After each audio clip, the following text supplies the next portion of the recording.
Hello and welcome back to the channel. Thank you for joining me in another of my wonderful interviews. Today is going to be wonderful because today, ladies and gentlemen, I have the host of the Mark Attwood Show joining me to tell us, well, about the weapons of mass protection. We're in a spiritual war, as you know, and we're often thinking, how can we call on our spirituality to get us out of here? Never mind being in a jungle, we are in this very strange place, but as having spoken to Mark just before we started to record, I know we're in a good place because we are going to win. We just have to recognise it. Mark, welcome to the show. It's lovely to have you here.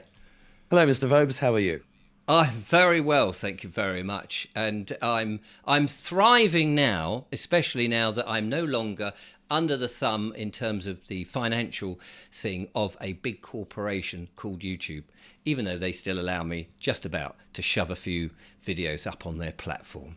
Well, I did when I found out that you'd been shoved off. I did send you one of the poems I wrote a couple of years ago called YouTube. I don't know if you actually got to watch it, but that does ring a bell. At the time, of course, I was like, yeah, but they're my paymasters. I've got to, doff my hat and say good morning every time I log on and be very kind to them. My attitude has somewhat changed, as you can imagine. well, it's good because you're going through one of the biggest spiritual lessons we all have to go through, which is you've got to let everything go. Yes, absolutely. And including turning off WhatsApp when your daughter rings you at 3 p.m. Yeah, funnily enough, I've got my daughter who is normally in New Zealand. She's coming over to see me today because she's over here to see the family. So it's very special to see her. I haven't seen her for a year, not since she was forced by that rather lovely lady Jacinda. Remember her? That bloke? Woman? That horse bloke. Yes. Yes, Yeah. him, her, whatever. Thing. Yeah. So That's lovely. I hope that goes well. My son's coming back from Croatia today, so I'm to that too. So it's nice. Yes. Family day. Yes. Family day. Anyway, you've written a new book with your partner in crime, Abby Wynn. Yes. Mass weapons. This is an anagram. Yeah. This is an anagram. See if you can work it out. That's the error of reading the screen instead of actually looking at the book and trying to look professional. Weapons of mass production. Protection. Yes. It's one of those days when you go, can I get out of bed again, please? Think condoms, you can't go wrong. Practical tools for spiritual warfare. I mentioned that we're in a spiritual warfare. Now, this is a lovely book. And what I do like about this, it's unlike most books where you're sort of somebody is preaching to you and saying, oh, this is what spirituality is all about, and this is how we're going to protect ourselves. This is just you and Abby basically having a conversation. And it does sound like you're sitting in the pub having a few drinks, but you're not inebriated, but you're having this delightful, insightful conversation and sharing ideas, which comes across as a very nice, easy read. And then you've got these sort of panel bits, which sort of go into a little bit more detail for those who perhaps are, a bit novice to what you're talking about, which I think is great. Oh, good. I'm glad you like it. Yeah. And you talk about all sorts of things, like chapter 1 starts right at the start, doesn't it? With, are demons real? Yes, indeed. And how do you know if you're under attack? Yeah. And what does an attack look like? So, it would be great to get into a little bit of that because I'm sort of starting my spiritual journey, as it were. 19 months of sort of looking into the truth movement and trying to work out all of this and talking to lots of different people who have different versions or iterations of what spirituality is. And I came to this, we'll let you speak. I normally let the people speak. But I came to this not really fully grasping what spirituality is. I had this notion of the Victorian pictures of people sitting around with Ouija boards and cotton wool coming out of their mouth as ectoplasm. And so it's been a bit of an education, all of this, letting go and letting the universal, whatever it is, or God, talk to me. And I started to realize that was actually happening. So how did the book come about? What is it about? And tell us about your reason for writing it. Well, the book itself came about because I started my podcast in 2020 because I was told to. I think I said this on the show that we did last year. Yeah. No, I know sounds nuts. I was an atheist for 25 years after my dad died. I thought there can't be a God. This place is it's too evil. And but yeah, I did. I got literally told you've got to start a podcast. I was like, what? And dragged it. It's hard to explain, but you know, Mm. I ended up giving the camera to my son, started this podcast, and this whole world just opened up. And I didn't know what I was going to talk about, but I've done like 3,000 interviews and talks and films and books, and it's just been a crazy, amazing 4 years in many, many ways. I don't just mean for me personally. I mean, it is the most incredible time in history, whichever way you look at it, right? Mm. Um, and that part of that has been meeting incredible people. Like my criteria for interviewing anybody is I want to interview somebody who knows more than me about something. Absolutely. And Abby, she's a spiritual shamanic healer, has been for 20 years, lives in Dublin. I live in the west of Ireland. And she contacted me and started talking to me about soul retrievals. And I was like, what's a soul retrieval? So I met up with her and we made a video and I learnt a lot from her. And we became mates, really. And we'd be chatting about our personal spiritual experiences and strangeness and journey to this point in our lives. And we're similar sort of age. And she rang me about 9 months ago and said, there's a lot of people suffering and they need help. Would you like to write a book about spiritual protection with me? And I said, yeah, absolutely. Because I've been weirdly doing spiritual protection for 15 odd years myself, because my earliest memory was demons trying to recruit me in my bedroom when I was 3 years old in the minus, not the minus strike, in the 4 day week when Edward Heath, the satanic paedophile Edward Heath, was in charge of the country and getting us into the satanic EU via the back door known as the common market. But I didn't know any of that then. Mm. And yeah, and I think I came to the conclusion the whole world's been demonically possessed. We just didn't realize it. And the post-COVID era is about people unshackling from the demonic chains. And when I say demons, you know, I'm talking about, don't think about it. If you're watching this, don't think, oh, he's religious now. I'm not. I don't like religion at all. But God there is a creator. No question there's a creator. And look how amazing we are. And look how amazing the world is. So there's a lot more to the world than even I don't mean even I in an egotistical way. I mean, even an atheist like me thought there was at one point, because I did fall into the whole Richard Dawkins bullshit materialism stuff for quite a long time. So that's why we wrote this book, and we wrote it to help anybody that is suffering and under attack. I mean, I'm still under attack every day now. I even last night I was under attack, and it's happening all the time. And more people are realizing that it's not just hangovers or too much coffee or too much bread or the weather. There's other things going on that cause depression, that cause anxiety, that cause this lack of hope, right? Because without hope, we're nothing. And Right.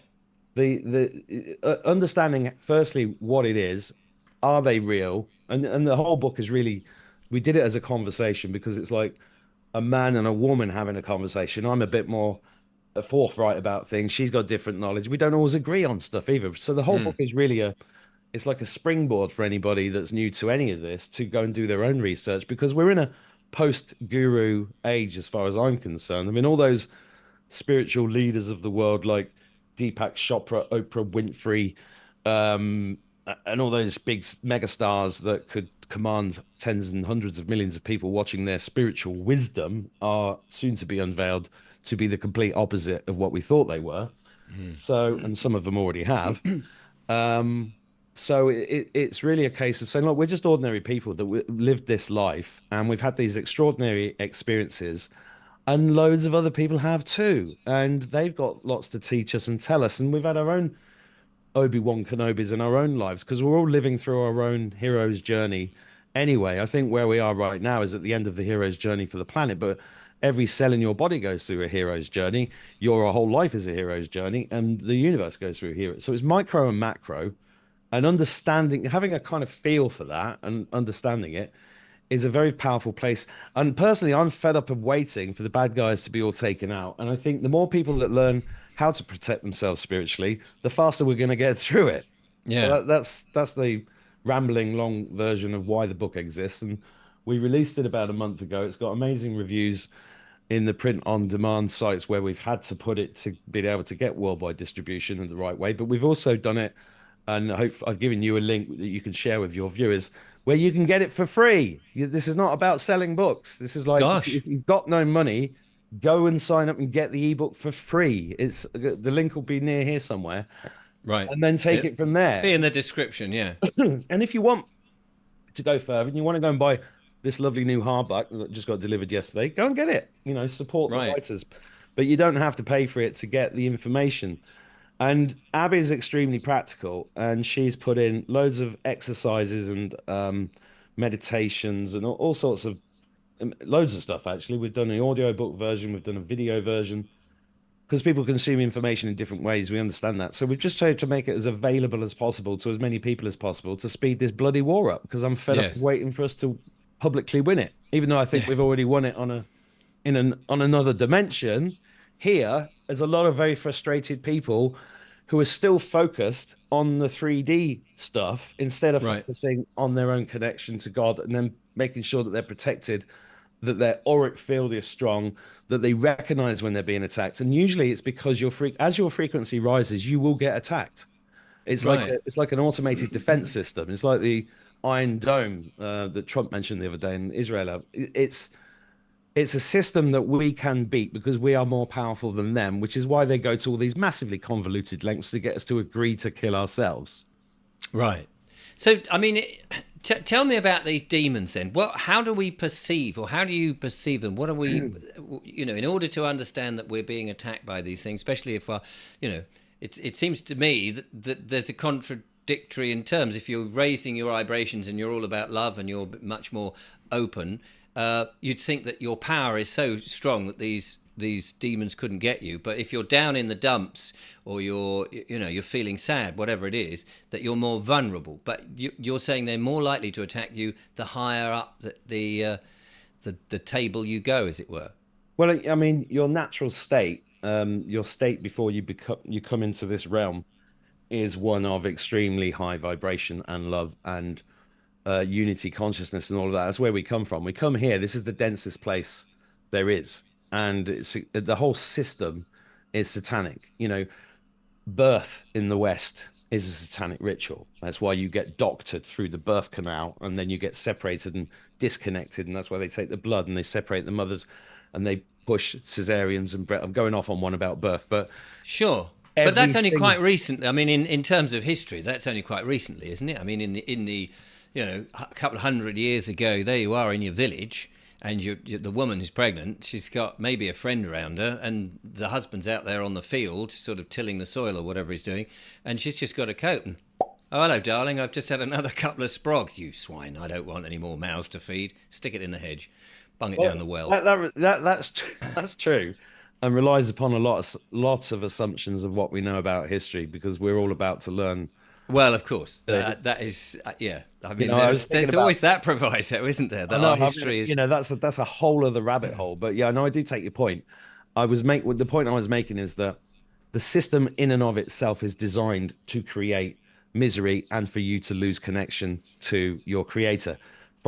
From the footwear that we've been wearing for the last century, which disconnects us from the earth, from the toxins in the paint. I had a guy on, a toxology expert, the other day, was talking about the Grenfell fire and the toxology. There's 4.5 kilograms, or was that more than that? It's a lot of toxic chemicals in every house in the UK and Ireland that we don't know. Children are breathing in formaldehyde when they're in bed because it's in the mattresses. I mean, it's just the list goes on and on and on. And not to mention, everybody's now looking, well, I say everybody, there's a lot more people recognizing chemtrails and bad chemicals in the water, the fluoride in the water in particular, which calcifies the pineal gland. And the main function of the pineal gland it's like your telephone line to God. That was the second video I did on my podcast 4 years ago.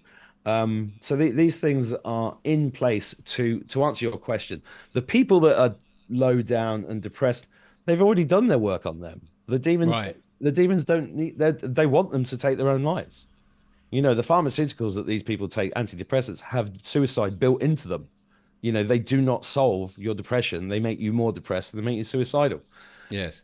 So, obviously you've got to clean up your system, and you've got to do all these physical things that are all around you, which is what really this COVID period for me has been about. I've called it spiritual quarantine for 4 years because that's exactly what's happened. People have had to look inside themselves and find and ask themselves, who am I? What am I doing here? Does this life make any sense? That's why the divorce rate's gone through the roof.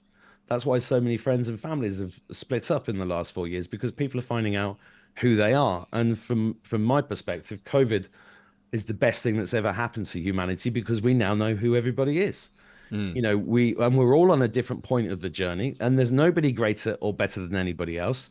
But if you've got something to share, one of my messages has been, get online like Richard, get online like me, or just go and start a community farm, go and do something, whatever your skills are suited to, go and Yes. do something to not only resist the tyranny, but also, and the evil, but also to build the version of the world that we want to see, which is why I Yeah. ended up opening a healing center in the west of Ireland a year ago as well, because we're actually healing people now. And that's like amazing. Mm. I can't believe that I'm actually doing that at the age of 55, after spending last 30 years in business, and I'm actually doing something positive.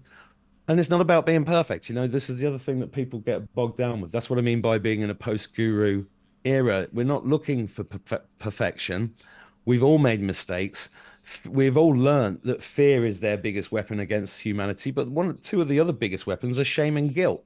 And you've just got to forgive yourself for everything, every mistake you've ever made, whether it was alcohol induced, drug induced, or whatever, or stress from not paying them. I mean, the fucking suicide rate in this country is ridiculous. And so much of it is caused by stress over debts, debts of imaginary money, fiat money Yes. that doesn't even Yes. exist. People are losing their lives over a piece of paper. It's insane. And that's all part of the demonic system, because my opinion is, this is a farm. We are the farm animals, and they've had to hold us into place. And their wet dream is to create self-slaughtering sheep, which is what they've managed to do to a large degree. But there's a lot of us that are resisting it and saying, no, we're not having it, and we're going to build something else.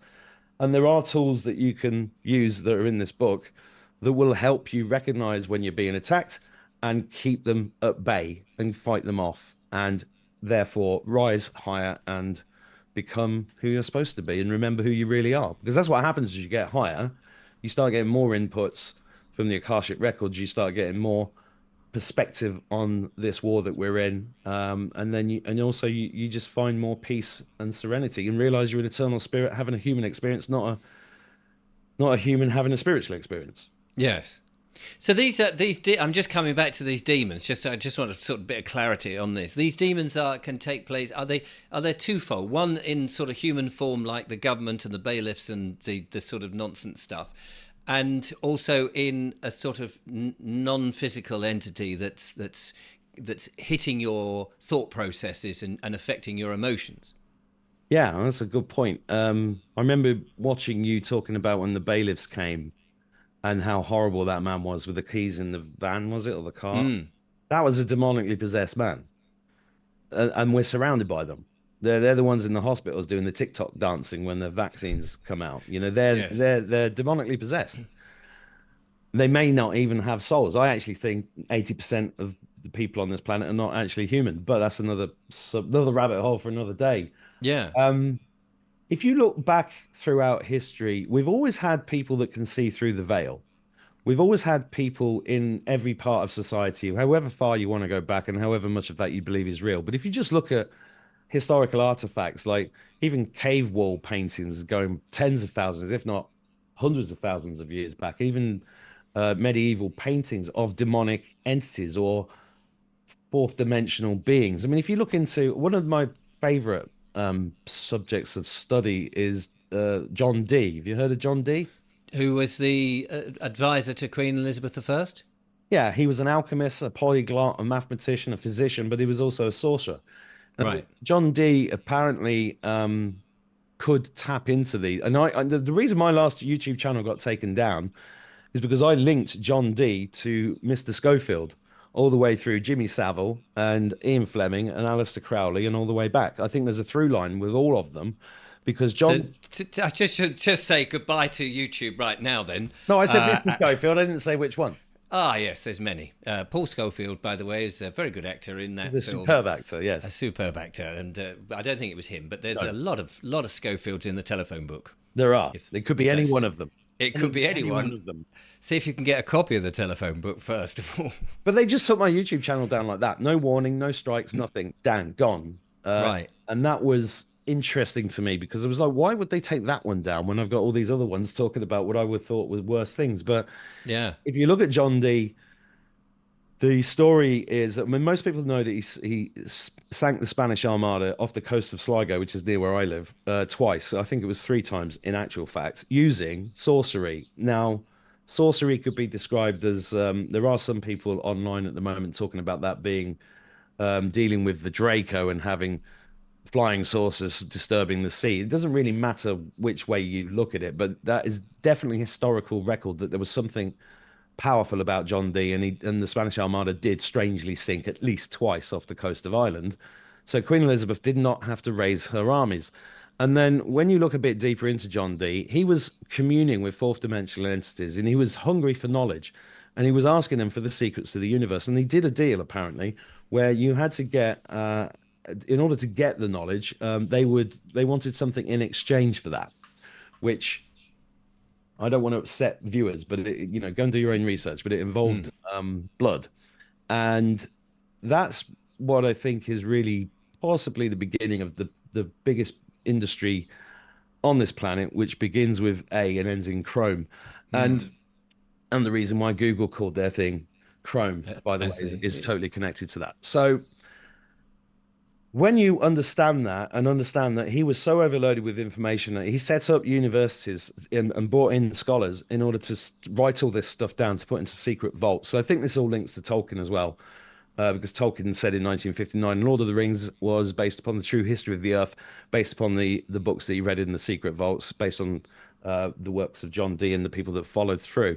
But that line continued through to Aleister Crowley, to Ian Fleming. I mean, Ian Fleming called James Bond's call sign was 007, and that was how John Dee signed his letters to Queen Elizabeth I, 007, which is shorthand for two-ball cane. Two-ball cane, which is used hugely you'll see it on posters for Masonic golf competitions. It's everywhere. So two-ball cane is the grandson, I think, of Cain, as in Cain and Abel, as in cannibal, a great hero in the Masonic world, and not a good person. So we've got this split that's always been there between good and evil. To qualify all of this, by the way, I think you're the only person in the room, and we're creating all of this anyway. But that's another deeper esoterical question. What was the question? Because I've been waffling now for a while. Oh, yeah, demons, right. So those demons in history are, I was actually just writing this earlier, and I think it's in the book. When I was 3 years old, when the demons were coming to my bedroom, there was one night my mum brought in a co-op tea light because I was scared of the dark, and put it next to my bed. And I'd sit up in the bed and there'd be a shadow on the wall, rightly so, because the candle was over there. And that was fine. But there was another shadow on the other wall, which shouldn't have been there by any laws of physics. And it was very sharply defined and it had two horns on it. And I kept doing this and sitting up and down, going, what is that? That image with the horns and stuff is there for a reason, because I think that is how they manifest in many cases. And there's just so much evidence that that's kind of what they look like, and they sit on you. People experience this all the time: sleep paralysis, the excuse me, the tall hatted man. There's loads and loads of evidence of all this stuff. It's not for me to say what they look for individual people, because I do think they manifest in different ways for different people. But the majority of demonic attacks do come like wisp. You remember those cartoons when we were kids? You have the angel and the devil here, and the Oh yeah. And yeah, one saying do this and the other one saying no, don't do that, don't be so silly. Yeah, well, I think that's completely true, and it's literally as simple as that. And they will just go and have another drink, have another drink. Go on, you know what? So they sell that as your conscience, or your one. I can't remember what the other one is. The conscience and your sin mind, as it were. Yeah, I mean, for me, it's all about just knocking you off track, Yeah. and that's their power. Their power isn't. We're more powerful than they are, but they have the perception of power because they have fear. and they knock you off track throughout your life in order to create guilt and shame, which is then reinforced by most people's religious ideology that then Right. locks them into a place where they just can't move. So, And so in a way, that's our Achilles heel, that we're vulnerable to persuasion instead of standing in our power and going, "Oh, shut up, get off," well, you no, know. no, I think we've got both. But it's only we tend to only say shut up and get off when we realize what's going on. Right, When the government turns around and says it's for your own good, we're all in it together, this is going to save your life. Of course, most of the people are going to fall for that right. because why wouldn't they? Why wouldn't they believe that this big scary thing is going to come and kill them? And I'm doing my bit for everybody. That's the other thing Yes, they've got is that we're really nice and we want. and the mainstream media have also backed them by saying this is the government line, and we think you should do that as well because here's all the so-called proof. Yeah, and So then yeah, yeah, and then they have the brass balls to go on. I'm a celebrity, get me out of here, and say, look at me, aren't I a funny guy? Even though I'm only human. I'm I only murdered your human. granny. It's Yeah, like, what? I mean, they're so in your face. That's what hidden in plain sight is all about. They yeah. understand this. They've always understood this, and the evidence is just ridiculous. I mean, do you remember when David Cameron was accused of having relationships with a dead pig's head? Yes. Yeah, and that followed the Dark Mirror episode. And then George Osborne, who was Chancellor, got accused of having a furry creature stuck in his derriere. And Boris Johnson, and these were all Boris Johnson was accused of burning £100 note in front of a homeless person down near the South Bank. They're all in the Bullingdon Club. This is what they do. They go through these rituals. It's called cremation of care. And if you look into Bohemian Grove, which is the place in California where they go for this massive pedophilic satanic thing every summer, like the Bullingdon Club, like the Skull and Crossbow, all these secret societies, they all do the same thing. They go through these rituals to get rid of care. What does care mean? It's like compassion, caring about people. That's how they can stand up and just lie through their teeth. But a lot of that is related to possession. A lot of that is related to the Vril. I mean, Hitler was obsessed with the Vril Society, VRIL. If nobody's ever heard of them, go and look them up. They are lizards that live underground that have a proboscis that goes through your eye and takes over your consciousness. That's why you have the one-eyed club, the Illuminati symbol. It's Well, I've only got one eye. well, that's very questionable, Richard. Yeah. Well, I may have one up here somewhere. If only I could decalcify it and get it to work. You can. And just on that, just as a diversion, just from that, somebody sent me a video of these amazing children. I think it's in Kent, somewhere like that. And they put blindfolds on. They're about 8, 9, 10, and they can see. They're young kids. They purposely put blindfold. They cannot see. You can draw a picture and they'll tell you exactly what it is. They'll tell you what you're wearing. They can walk around the room. They don't bump into anything. They can see. And then when they get to about 12 onwards, they sort of lose this ability. And that's inherent. And Yes. the lady who's teaching them or showing them, who had these kids there, saying, we can all do this, but we never get shown it. And of course, it's much more harder because as you get older, you've got all this programming of what the narrow bands of life is all about. And when I watched this, I mean, there was no way these kids were faking it. I'm absolutely convinced it was true. And I just thought, gosh, I wonder if blind children have that. I'd love now to sort of contact blind children to see if they have some ability to see the world, although it's in a different type of seeing.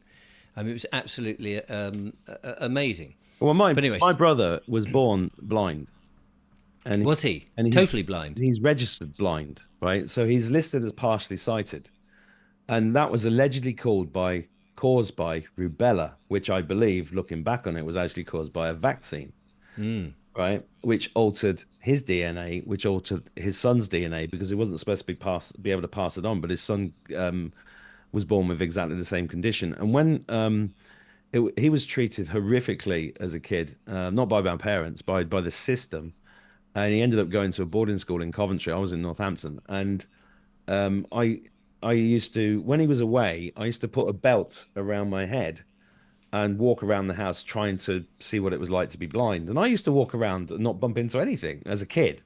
Now, I Yeah. can't say to you that I could see everything, but I certainly wanted to experience that as a child. And Andrew, bless him, went on to get, national records in swimming. And I mean, he still runs marathons now and he's 51. He's only crashed once.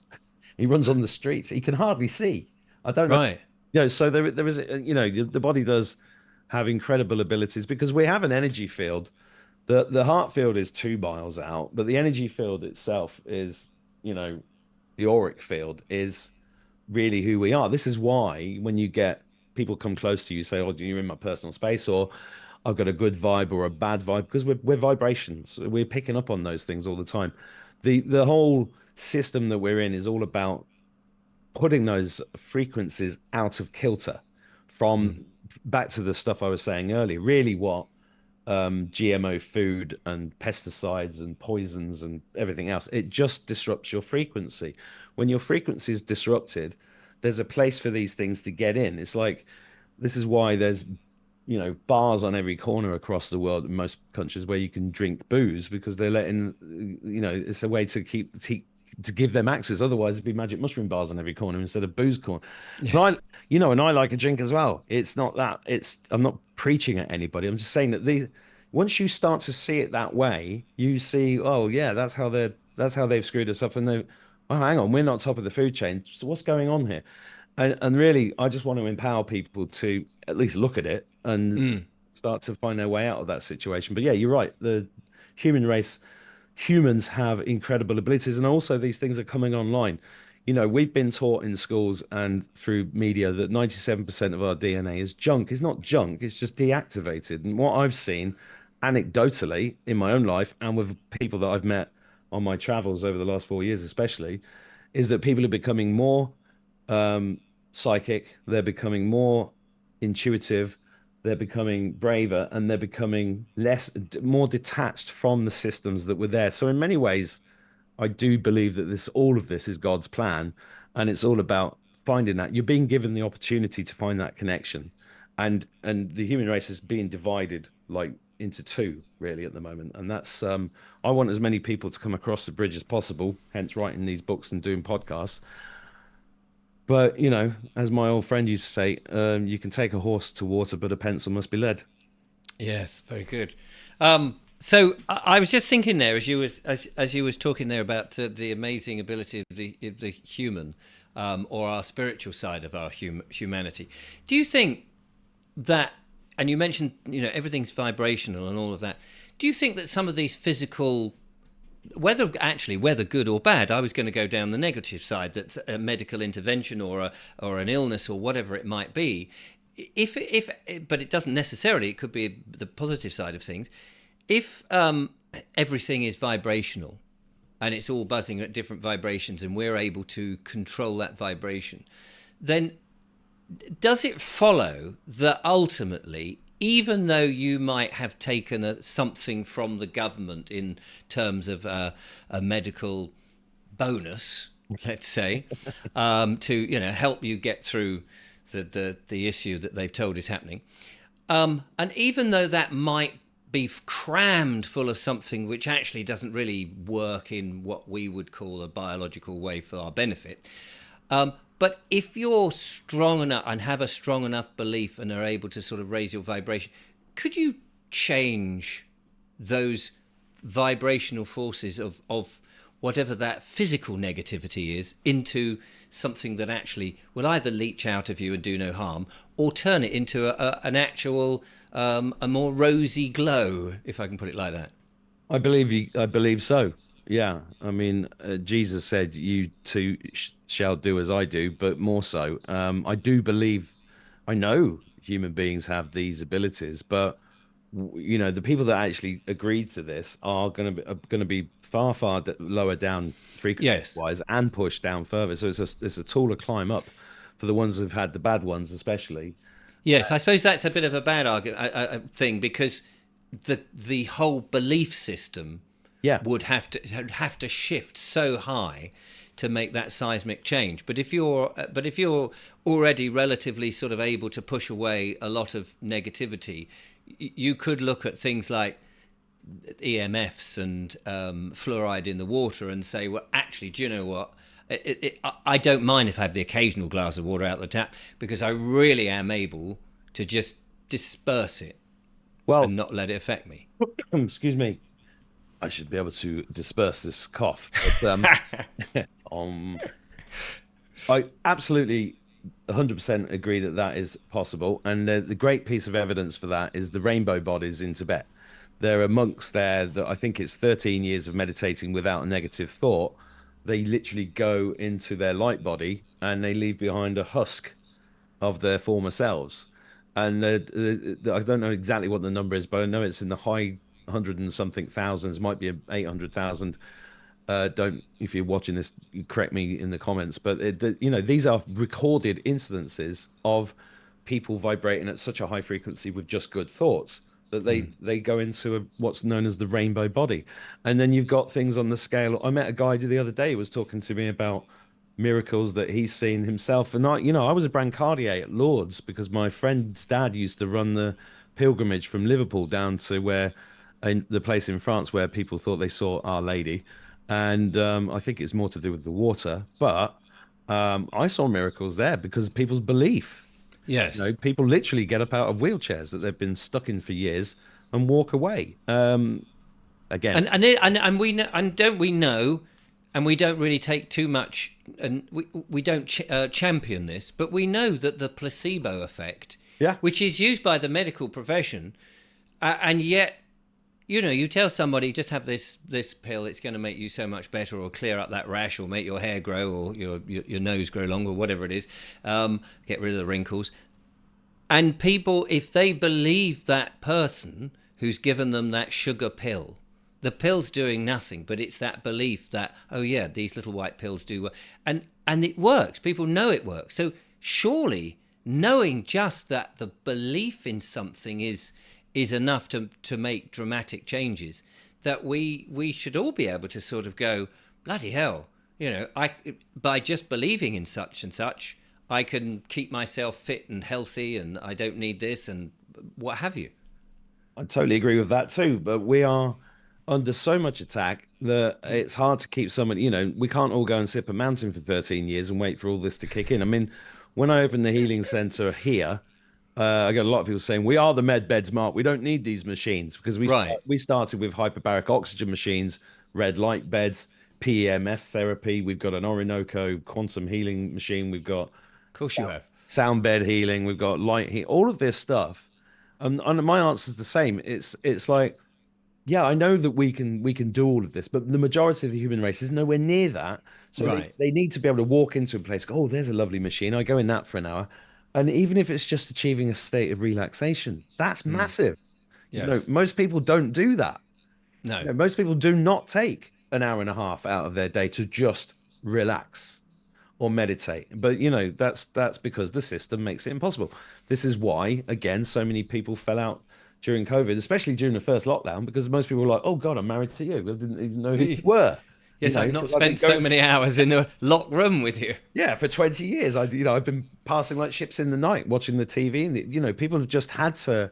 This is the beautiful thing about it all, actually, because when you see people go, "Oh my God, I know who I am now," and and now I know my purpose. Oh, and yeah, now I'm doing this. It's amazing when you see that, and it's happening more and more and more.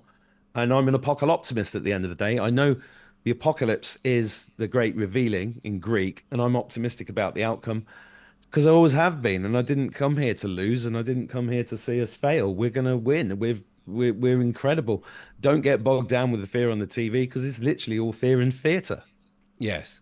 Yes. Oh, I keep telling my audience how I've thrown away my telly and I don't listen to the. It's funny. I did a talk the other day, funny as it happens, and people came up to me and they said, "Oh, Richard, we love your show because we come there and we get the news." Yeah. And I said to them, Well, I don't know how we get the news because I don't watch mainstream media. I don't read a paper. I don't listen to the radio. I don't actually consume a lot of stuff online. I read old books. I sit in the kitchen most evenings with the lovely Julia with candles looking at the real fire and make our vegetables.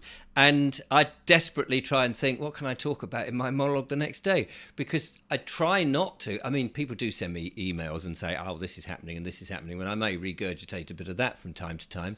But so I'm always surprised when they say, oh, but we come first to get the news. And I think, well, I'm not talking about the Middle East or the war in Ukraine, or I've no idea what's gone in Labour's cabinet since they won because I haven't watched any of it. I just have no notion, no idea, and I don't want to know. I don't want to be bogged down with all that nonsense. I'm much more interested in spending time with Julia and my family and talking to friends and cooking and being. No, it's wonderful. I mean, when I did a tour in America nearly 2 years ago, and when Tarot by Janine became a good friend of mine, and she got on stage and she goes, "What kind of a world is it where we're all getting our news from a tarot card reader?" I mean, it's like exactly that's what it's come to, because we know it's all bullshit. Yeah, absolutely. Yeah, Fun. It's part of the fun. I'm just going to bring it back to your book. So you've got some practical guides on various things, how to sort of meditate and here's the one thing. Okay, the law of attraction. And I was reading that, and you're talking about, yes, in the sort of 60s or whenever it was, loads of copious books came out about the law of attraction, and you can attract the things you want, and you can make yourself rich, and blah, blah, blah. And then you go on to say, and of course they don't tell you the most important part of it. And as I'm reading there, I'm thinking, he's going to tell us what that is in a minute. And I kept reading on. And then it went from you to Abby's conversation about it. And then it talked about other bits of related thing. And I was thinking, have I missed it? Where is this bloody bit that they keep missing out? So tell us then a bit about the law of attraction and how it works. I mean, a lot of people obviously have sort of got a vague idea of all of that. And why have they omitted it? And what is it that they have omitted? Okay, so I think in the book I was talking about the best example of this is Napoleon Hill's book, Think and Grow Rich. Yes. And that book came into existence because Andrew Carnegie was kind of like Bill Gates, industrialist of his day, but rich beyond the wildest dreams of avarice, sat down with Napoleon, commissioned him to write it, and he gave him a Rolodex of all of his contacts and says, go and speak. And I think it took 16 years to write. Bloody hell. When it came back, the story goes that Carnegie went, this is great, but we're going to take that bit out. We don't want to give him everything. Now, this is very similar. This is what I would call a limited hangout. It's very similar to the Christian church and Catholicism, for example. Like I was reading, I don't know the exact number. I think it's 771 books. I sometimes say 900. I haven't got the exact figure. Greg Braden says it's 771 books were taken out of the Bible by the Council of Nicaea in 325 AD. And the reason that was done is to create a limited hangout, because it comes back to this simple idea that we are spiritual beings having a human experience. Now, because we are spiritual beings, we have spiritual experiences while we're here, and we need an outlet for them, or we need to be able to talk about them, or we need to share these ideas or these experiences with people. We live in a system where, you're insane for thinking UFOs exist, but we believe in a man with a white beard in the sky whose son was sacrificed to save everybody, because we go to this big building called a church, which, by the way, if it's 2020, you have to wear a mask to come into. And by the way, the priest will probably take your son into the vestry and do horrible things to him. And I don't mean that lightly. It happened to my dad. And I found out the other day it happened to me in hospital when I was unconscious in 1977. So this is what actually the world we actually live in. So they create these limited hangouts, and the consciousness has been rising in the human. It's constantly rising, and we're at a point where they've known that that's been coming. So in a way, the self-help spiritual world has been created in a way to ring fence those people whose consciousness has been rising. So you create a book like Think and Grow Rich, which sounds like it's just about getting rich, but if you read it, it's deeply spiritual in terms of content. Yes. The same as The Secret, which was launched on Oprah Winfrey. Similar to think you can think yourself. I can't remember what it's called. Louise Hay. That was massive. Hay House got launched because it went on Oprah Winfrey, and and I'm not putting Louise Hay in the same group as this, but you know, The Secret missed it out as well. The Secret was really a rewriting of Think and Grow Rich, in my opinion. And what they took out the thing that you have to believe it. The missing link is that you have to believe it. So when people read Think and Grow Rich or The Secret, and I spent a lot of time teaching business, so I've met a lot of people that will look into this sort of thing. You'll find them in the office with a cork board and a picture of a Ferrari and a picture of a mansion, like, you know, wrote what's his name, Iron Man's house on the side of the hills in Malibu or whatever, and then a year later they'll just give up because it didn't happen, and then they'll go, well, the law of attraction is a load of rubbish. And then I was like, well, hang on a minute, I'm a short-ass pot-bellied council house kid who became an RAF pilot, and that was purely the law of attraction, 100%. And the difference between me and all the tens of thousands of other kids that tried to get into the RAF to become a pilot is that I totally, 100%, without any doubt whatsoever, knew I was going to do it for at least 10 years. Right. So that's the missing link. And it's interesting you say it, because I was speaking to a chap yesterday who came round and we were talking about something else, but we were talking about children learning to walk for the very first time. And he said, when you watch children, you know, and walking and learning to walk, they fall over. They don't know what falling over means. They don't think of it as failure or anything. They're so present, they know they're going to walk. Yeah. And they do. Yeah. Because they have no doubt about it. And I think you've just illustrated that with being a pilot. Well, you know, bringing up my 5 kids, if I was in Tesco's in Didsbury, because I used to live in Manchester, and one of them fell over and suddenly be surrounded by 10 people go, oh my God, the child's fallen. And I go, back off, he's fine. Yeah. And they like look at me like I was the worst parent in the world. And I'm like, he has to learn to get up. I mean, it's in the first Batman Begins. You fall over, so you learn how to get up.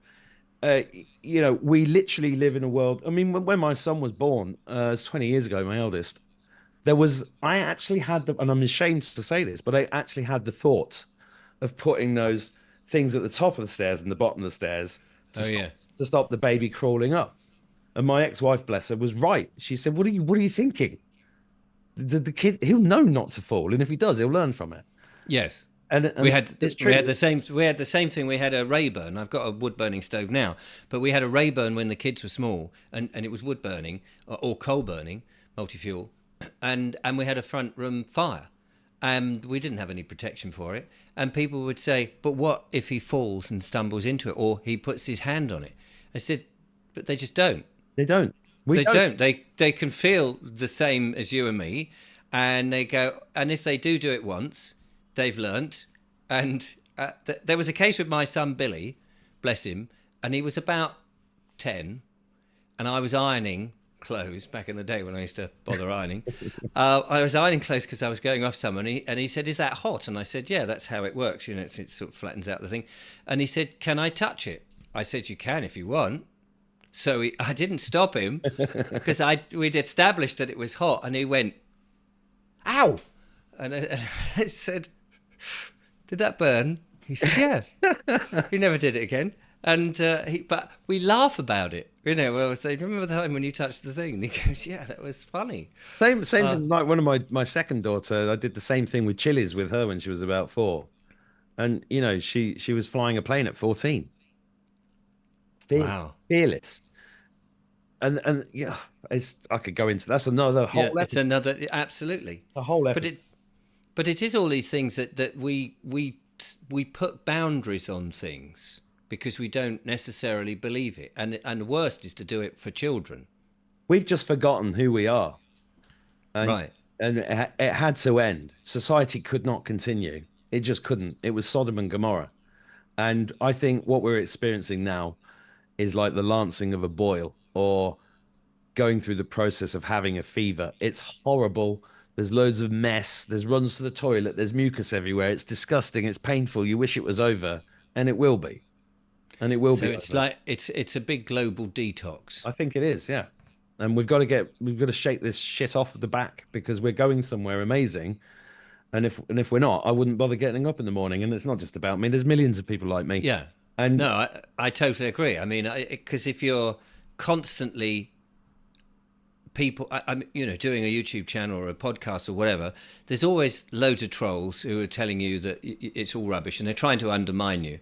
But for some reason, I keep feeling the urge that I have to do something or talk about it in lots of variety of different ways, and have wonderful guests on like yourself to reinforce, and also to learn, as you said before, to learn something from people who know a lot more about it.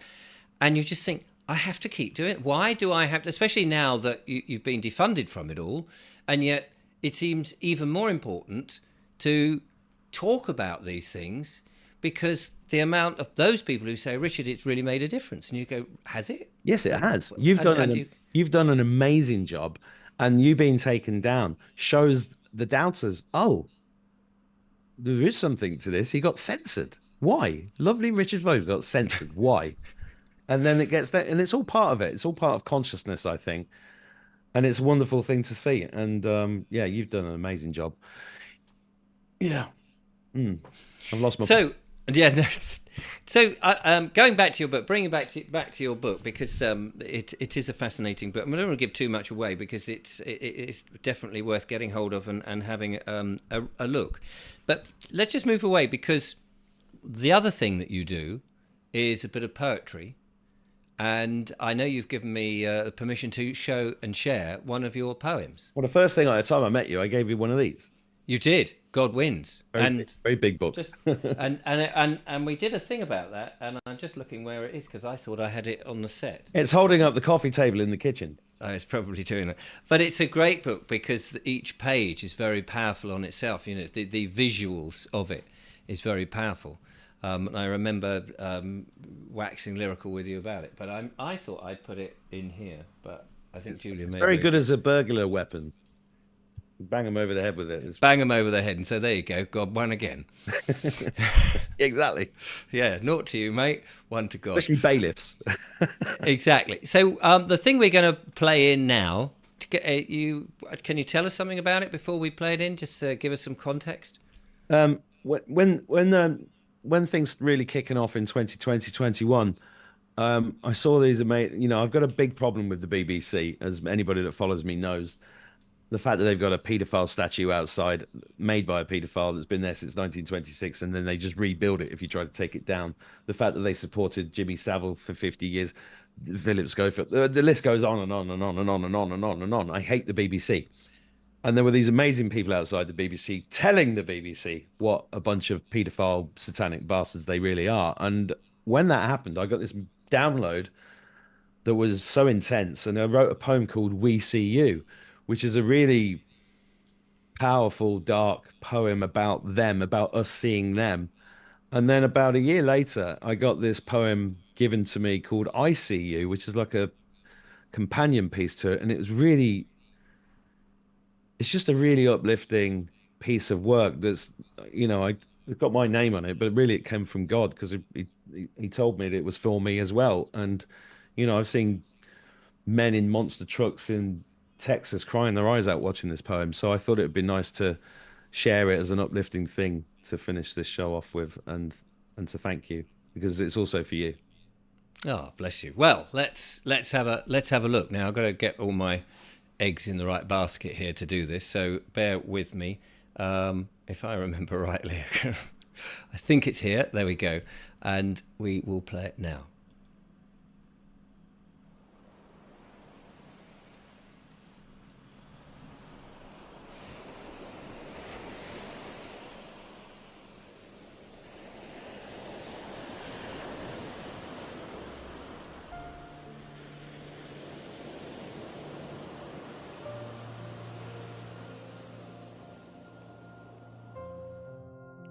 I see you twinkling in the sky, shimmering in Van Gogh's eye, sparkling as the starseed you really are.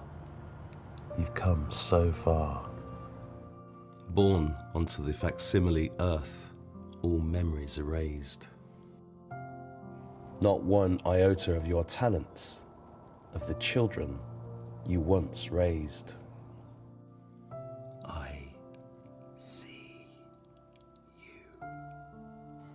You never felt accepted. You never felt the same. Your friends and family alien, often seemed insane. They pointed fingers at you, They laughed behind your back. Whilst you were dancing with fairies and angels, you were on a different track. I see you. You felt alone. You did your best. You smiled through all the pain. They beat you and abused you.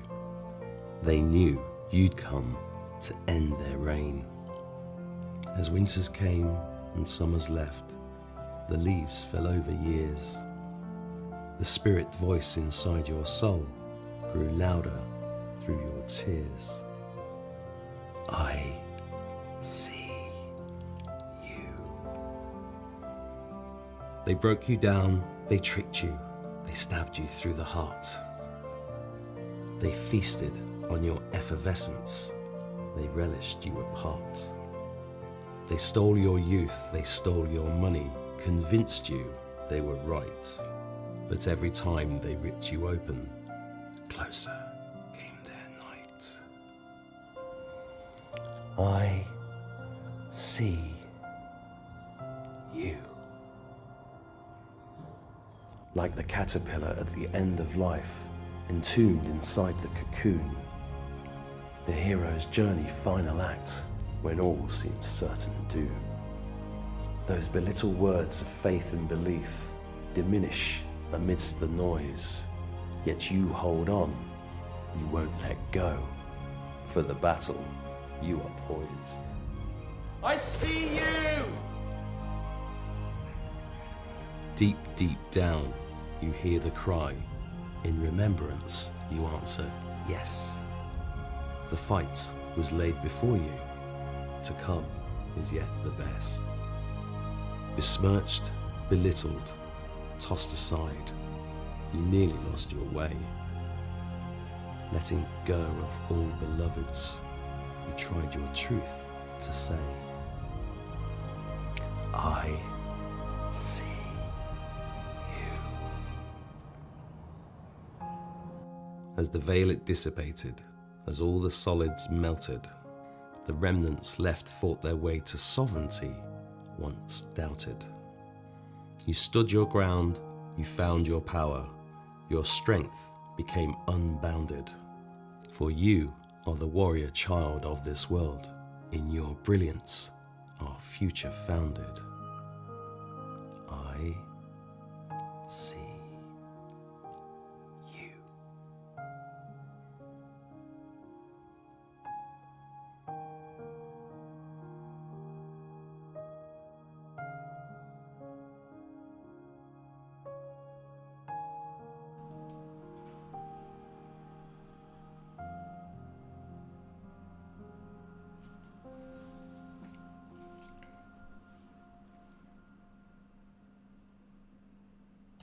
How about that, ladies and gentlemen? There we go. And I will... Don't ever make me run. Oh, hang on. Oh, there's a little bit more there. Hang on, let's just see this last little bit. Bear with me, because I thought that was the end. Let me just roll that back a bit. Don't ever make me run up a fucking sand dune for a fucking poem again. You... Fantastic, brilliant. Let me just stop that and go back to us. Mark, lovely poem. I'm going to leave a link to your poetry channel so people can watch that again and see it better in better quality than how I cobbled it into this. It's been a pleasure talking to you. Your book, I will get this right this time, Weapons of Mass Protection, Practical Tools for Spiritual Warfare, is where is it available? Well, you know, it's on Amazon, but I'd say anybody wants it, go to the link below, because you can get a free version of it, and then we give you the links to everywhere on Amazon that it is available. And then there's in Ireland, they won't sell it on Amazon, so there's also a link to where you can get it in Ireland and different places across the world. But if you get it on Amazon, if you get it on the link that you're going to put up, you can get the ebook first to see if you actually want to pay for it or you want to get it. So that's the best way to get it. Brilliant. And the link will be in the description. You said at the end, in the interview, we're all going to win this spiritual war, and we're going to go to somewhere interesting. Have you got an idea of what that looks like? I do. Yeah. Can you share that with us? Well, in a brief. it's lovely. It's lovely. There we are, ladies and gentlemen. It's lovely. Nothing Come in. to The worry water's about. lovely. Yeah. It's a world where it's a world of peace and a place where we won't even need money. And there's no question. You've only got to look. The way I answer this is just look at the automobile. Yeah. Look at the internal combustion engine, which they just tried to replace with the con of the EVs. But the internal combustion engine didn't change for over 100 years. Right. And then look at this and what this did in 10. Yeah. So, you've only got to use a little bit of brain power to realize that technology has been suppressed. And, people talk about med beds and flying cars and anti-gravity devices. All I can tell you is I've been visited by ships. I've seen dragons flying that are made of light. There's a whole other world that we haven't become aware of yet. And what we're going through at the moment is the remembrance of who we really are as ancient, eternal spirits. And you could talk about it 3D to 5D. People do for ease. I'll use the terminology. We're going through the fourth dimension at the moment, which is why people are struggling and suffering and dying, because they're not connecting back to source. And a lot of us, like I think people like you are holding a hand out to help people over the bridge. And that's where we're at the moment. And you just got to get rid of the fear. We're going through this massive spiritual initiation to prepare us for a way of living that we can't even. It's like trying to describe a color that nobody's ever seen. Right. I feel it more than anything else. And if I didn't feel it, I wouldn't get up in the morning. I wouldn't bother talking to them. I wouldn't bother writing books or poetry or anything else. And I'm just one of millions of other people that feel the same way. So start listening to us instead of the news. Absolutely. There you go. Mark, it's been an absolute joy to talk to you. Thank you so much. Good luck with the book and all the other things you do, the Mark Attwood Show. I'll leave a link to that and everything else. Many of my audience, I should think, knows you anyway, and so they'll be overjoyed that I've spoken to you. I am, of course. And hopefully we'll meet up again in the real world rather than this online digital sort of version. But it's been an absolute joy. Thank you very much. My pleasure. I think I'm doing a live talk in England in 2 weeks. In Leicestershire. Let me know where it is. In Leicestershire. In due course, as and when. Thank you, Richard. Yeah. Thanks for everything. Brilliant. I hope you've enjoyed that, ladies and gentlemen. I certainly have, and you've gleaned something from that. And I'll be back with more monologues and more wonderful guests. So there you are. Until the next time, thank you so much for watching from the wonderful Mark. That side, there we are, and myself. Take care, look after yourself. Till next time, from Mark and I, goodbye.